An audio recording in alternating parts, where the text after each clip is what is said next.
Turkey gobo sound and rooster chicken crow sound.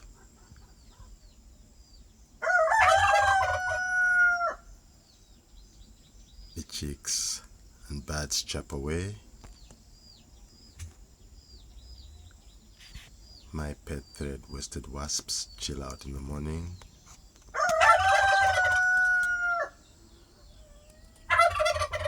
Grumbeard larvae. You do see larvae pupating. Sounds of a hen. The ibis sounds, the ibis call.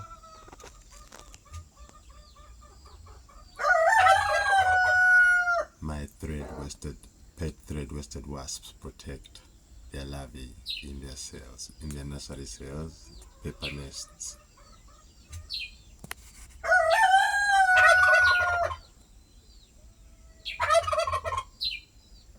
You see wasp larvae wiggle, birds chop away, they're wiggling in their nursery cells, and larvae protects.